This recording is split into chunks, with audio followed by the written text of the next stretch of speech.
What is up, everybody? Hello and welcome to the morning after the UFC 276 recap show with your boy Monk, aka the Monkmatician. And in this episode, guys, we're going to quickly 20-30 minutes or so go over the results from last night, UFC 276. We'll go over the optimal lineup, and most importantly, we'll go over CM Monk's bets. Spoiler alert, we did lose just under 2 units. So stick around for that. We should be in and out 20 minutes or so, 20-30 minutes. Please like the video, subscribe to the MMA Engine channel. Thank you for being here. And if you have any questions or comments that you would like to leave, any fights you want to discuss quickly, please feel welcome to leave them in the comments, guys. Other than that, let's get right into it. We'll start from the bottom. First fight, Jessica Rose Clark going against Julia Stoliarenko. Computer Monk picks Jessica Rose Clark based on statistics. And if you don't know, I should tell you, I'm not picking any of these fights. Computer Monk is picking these fights. He's picking the finish or decision, and he's picking all of my bets as well. So we will get into that in a bit. But he picked Jessica Rose Clark over Julia Stoliarenko. The stats obviously favoring JRC over the 0-4 Stoliarenko. Now, however, 1-5, as she did round one sub JRC with an armbar. Who didn't see that coming? I think half the people on Twitter were on the Stoliarenko sub. So congratulations to that for sure. Yeah, JRC subbed in less than a minute. Next fight, Jessica I retires after losing a 3-round decision to Macy Barber. I believe it was 29-28. I'm not entirely sure on that. I was kind of back and forth doing some other stuff during that fight. But Macy Barber did win. Computer Monk picks that one correctly. Decision. Third fight, Uriah Hall, Andre Muniz. Now, everyone was thinking this one was going to be a Muniz sub, as was I. Computer Monk picks Muniz. He does not get the finish. It is a unanimous decision. Questions answered about his gas tank, possibly. So that was a very interesting look to see Andre Muniz go all 3 rounds. Definitely interested in him going forward, obviously. And who knows what's next for Uriah Hall. He's about 39 years old, so we will have to see. Fourth fight of the night, another one everyone picked to finish inside the distance. Dricus du Plessis going against Brad Tavares. Computer Monk picks Dricus du Plessis as an underdog, and he is an underdog according to the DraftKings salaries. That's kind of how we go. Obviously, he was an underdog at the beginning of the week, according to the betting line, but that flipped, giving him a bunch of DraftKings value, line implied value. So Dricus du Plessis does win the decision over Brad Tavares. Computer Monk picks it correctly, I should say. Fifth fight, Gabe Green going against Ian Gary. This one had a lot of questions on it. What was Ian Gary going to look like? Only 2 fights in the UFC before last night, and Gabe Green only 3 fights, but definitely proved that he can bang with the best of them. He hung in there against Ian Gary. It was not exactly what I would call a close fight.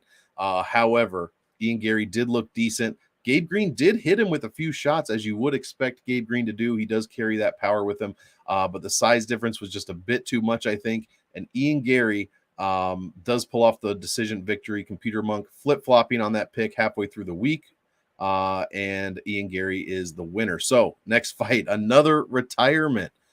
Cowboy Donald Cerrone going against Jim Miller. This fight was fantastic. Jim Miller finishes Cowboy in the second round with a guillotine, arm in guillotine, I believe. It was really a nice transition. Both of them landing like head kicks, basically. Cerrone goes down, tries to get back up, and then Jim Miller just pops on that guillotine. So that was fantastic. Cerrone retiring at the end of the fight. We all kind of expected it, I think. And just like I said, he wants to be a movie star. I knew one of these guys' head was in the game. The other one probably was not. And I believe we did see that play out in the octagon. So Jim Miller by finish, correct call there. Next fight, last fight on the prelim card, Jalen Turner going against Brad Riddell. Everybody thought this was going to be a banger, and it kind of was for as long as it lasted, under a minute. Our second fighter of the night with the quick win finish bonus on DraftKings. Turner gets the job done. Another back-to-back guillotines in this card. Round 1 submission guillotine over Brad Riddell. I mean, this guy, Riddell, tries to kick Jalen Turner, and he thinks he's out of range, according to the commentary. And Jalen Turner, of course, is 18 feet tall with 20-foot reach and just pops him anyways. jumps on that guillotine as well and secures it in less than a minute. It was very impressive, and we'll never see Jalen Turner at plus money again. I almost guarantee that. Let's get to the main card. I don't even know what to call this fight. Sean O'Malley. I was trying to think of something clever and nothing came to mind. Sean O'Malley, Pedro Munoz. Computer Monk picks Sean O'Malley to win by decision, and I think we were on our way there, although two of the judges did score round one for Pedro Munoz. However, it was, I think, based on, just significant strikes. He landed like 26 significant strikes in that round. All 26 were to the leg. So when you hear Sean O'Malley say he never got hit, he only got hit with leg strikes, never got punched in the face. So I don't know really what to make of that one. It did look like Sean O'Malley was starting to turn it on, and I think we were headed for a decision, but an eye poke. I'm not going to say he faked it. Pedro Munoz is one of the toughest dudes known to man, in my opinion. And if he got poked in the eye, then so be it. He couldn't open the eye. Doctor stopped it in the second round. 20 seconds short of a technical decision. So it becomes a no contest there. Big disappointment. Sean O'Malley scores 10 points in DraftKings. Brian Barberena, Robbie Lawler. This one might have been fight of the night if you don't count the co-main event. Robbie Lawler looked fantastic. Computer Monk picks Robbie Lawler, obviously. Pretty close fight, 53.5% to 46.5% based on stats. And Robbie Lawler looked like he was the better fighter for, I don't know what, 6.5 minutes. He was slipping shots. There was one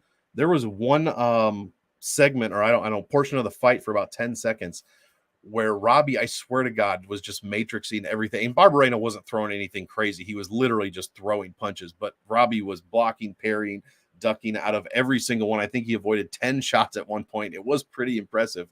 So I was thinking Robbie was going to, he landed on Barberena's chin a few times. So I was thinking he was going to get the finish there.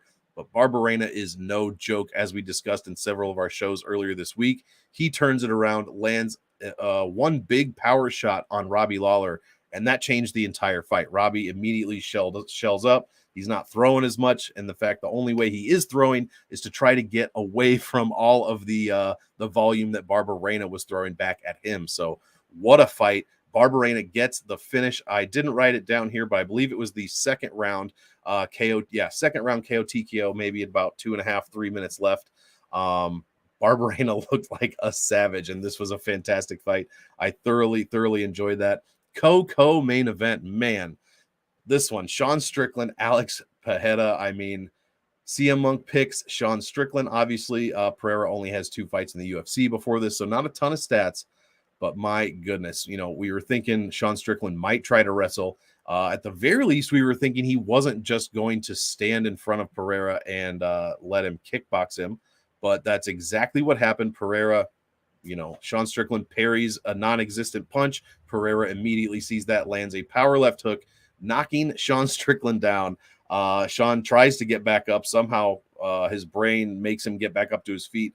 On his way up, Pereira hits him with another shot, and then just like Ready to Rumble boxing back in the day, hits him with a shot right on the forehead as he's going down. Pretty much turns his lights out. Sean Strickland was in another galaxy at that point, and Pereira looks like the real freaking deal, guys. I mean, incredible. What a fight. I'd like to see him. I mean, it's weird to see him against better competition. Sean Strickland hadn't lost a fight in 4 years. And he, say what you want about the guy, but the guys he was paired up with, he made kind of look stupid for the past 4 years. So Alex Pereira did the exact same to him. Jack Attack, what is up, my guy? I had a great night watching fights. CM Monk had some great picks. Not a great night betting, though. We will get into that. Co-main event, best fight of the night by far. If you guys had any, Volk won the first fight. No, Max won the first fight. Second, this fight was definitely, undeniable. It was Volk all 5 rounds. He looked fantastic. He's in there talking to Max like Max was doing against Calvin Kattar. He's in there saying, I'm too fast for him. And this is in the first round, guys. Volk looked absolutely incredible. He cut Max open huge. I believe, I don't even know what round it was. Maybe the second or third round. Cut him open huge. And Max was just not the same after that. He did have a few moments, but Volkanovski took everything and anything he had and gave it back to him tenfold, it seemed like. So this was a pretty definite cap on the trilogy between Volkanovski and Holloway. It's safe to say we will not see a fourth fight there. Volk looking to move up a weight class to get those 2 belts. Main event of the evening, Israel Adesanya, excuse me, I almost turned into Ariel Helwani there, Adesanya, going against Jared Cannonier. Man, I was hoping to see Cannonier pull something out. It's not that I don't like Izzy, but I was just hoping to see him land a bomb. He did land a couple shots, but nothing that was really fight altering, you could say. Adesanya kept him at range, did a good job of just kind of piecing him up when he needed to, landing leg kicks when he could. And Cannonier, while scoring pretty well, 53, almost 54 points for a 5-round fight, Adesanya just had his number, and Cannonier really just didn't get anything off. I mean, maybe you could award him 1 round. I kind of agree. He probably got the 3rd, but it was really close, and none of the other rounds were as close as that one. So I agree with 2 of the judges, 4-1 for Israel Adesanya.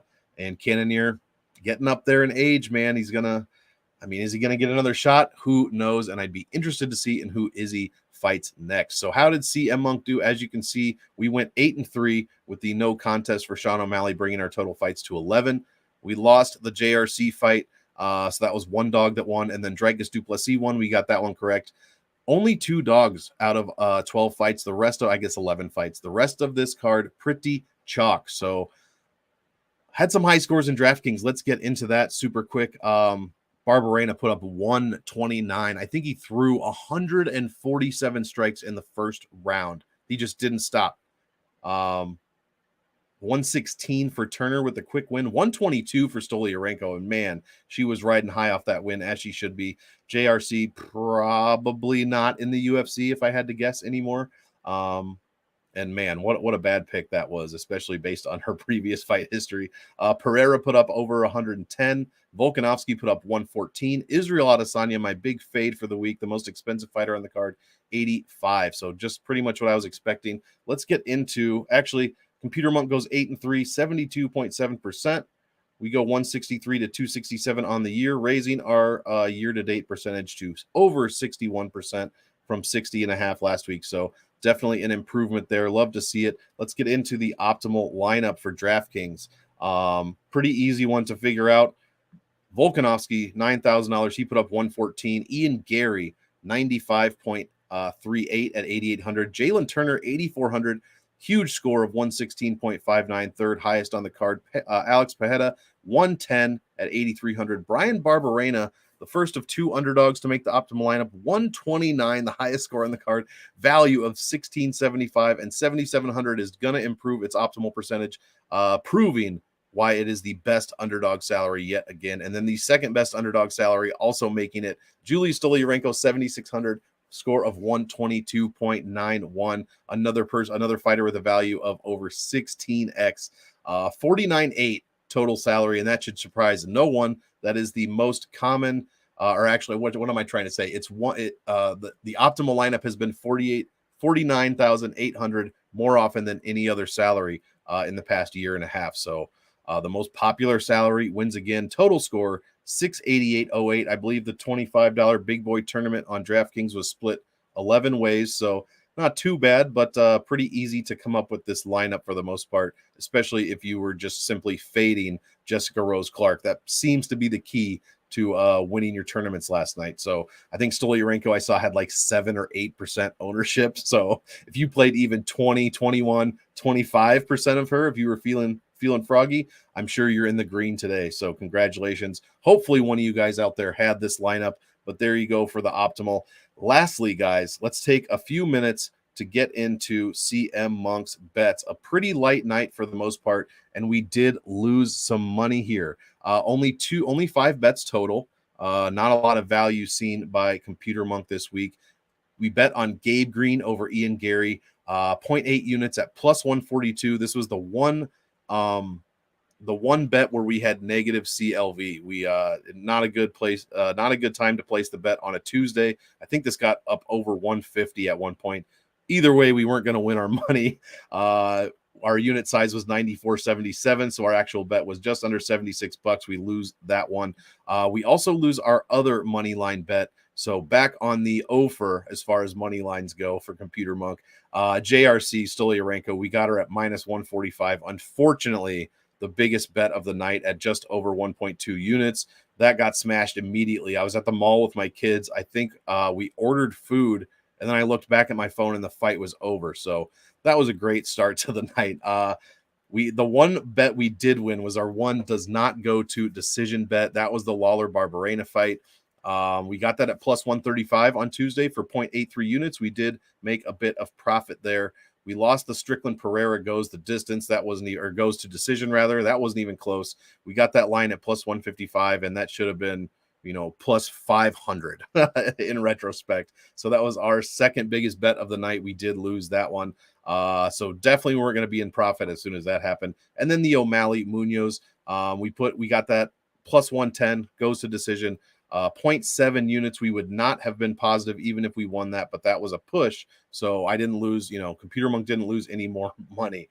Total profit for the night, like I said, pretty low betting card for Computer Monk, minus 183.81. So we gave back all the profit we had for last week.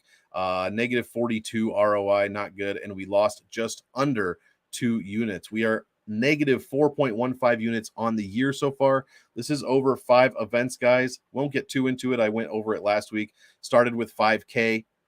We bet 2% of our bankroll, and our stuff changes every week. We were at 4,738 last week. We gave it all back, like I said, 45.54. So let's see what our current bankroll is going into UFC, blah, blah, blah, Vegas. Who knows what it is. So we drop our unit size to 91.10. So we're basically back to where we were 3 weeks ago. So hopefully we will build a bit on that. Our doesn't go to decisions bets are the best ones so far. Our money line record is 6-12. Doesn't go to decision 4-2 and goes to decision 7-9. Overall, 17, 23-1 with that push from O'Malley. And we are down 455 out of our starting bankroll of $5,000. So just under negative 10.5 basically ROI for the year. This is after 5 events. So we will be looking to, get back up into that green. So our first week, we lost 617. We were green 3 weeks in a row. But like I said, we gave it all back yesterday. So that's kind of how this thing shakes out. Where's my time here? We are just under 20 minutes. And I think that's going to do it, guys. Honestly, a decent week of fights. Great week of content, a good pay-per-view card. I mean, we had Computer Monk picked only 4 finishes out of 12 fights. We had 1, 2, 3, 4, 5 finishes plus a no contest. So 5 out of 11, 2 guillotines in a row, and an armbar at the beginning. So more subs than KOs. I found most of these fights to be extremely entertaining. The Jalen Turner looked absolutely fantastic. I think Turner, Pereira, and Volkanovski have to be the top 3 fighter. I guess you have to throw Stoliarenko in there. You just have to do that. So great performances from those 4 fighters for sure. Congratulations to Jessica I, to Donald Cerrone. Thank you for all you've given us. A ton of fights here. And Jim Miller, we have to mention, the winningest fighter in all of UFC history, most wins out of any fighter. So congratulations to you, Jim Miller. Almost making the optimal there. That would have been pretty fantastic, but not quite. Ian Gary kind of comes in and takes that last spot with his 95 points. So, 5 of 6 fighters over 100. And this has been kind of a theme. We've had all 6 fighters on optimal last week over 100.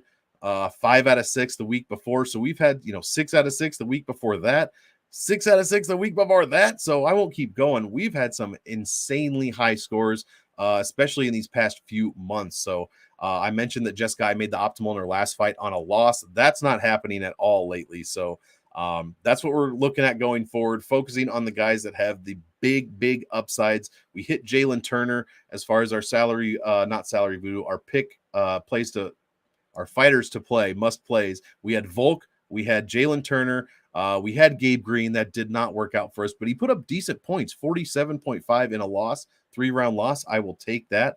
And who else was the other one? I don't remember. Oh, Fade was Izzy. So 85. If you're playing optimally, Izzy definitely didn't make the optimal lineup. He didn't even come close to 10xing his salary.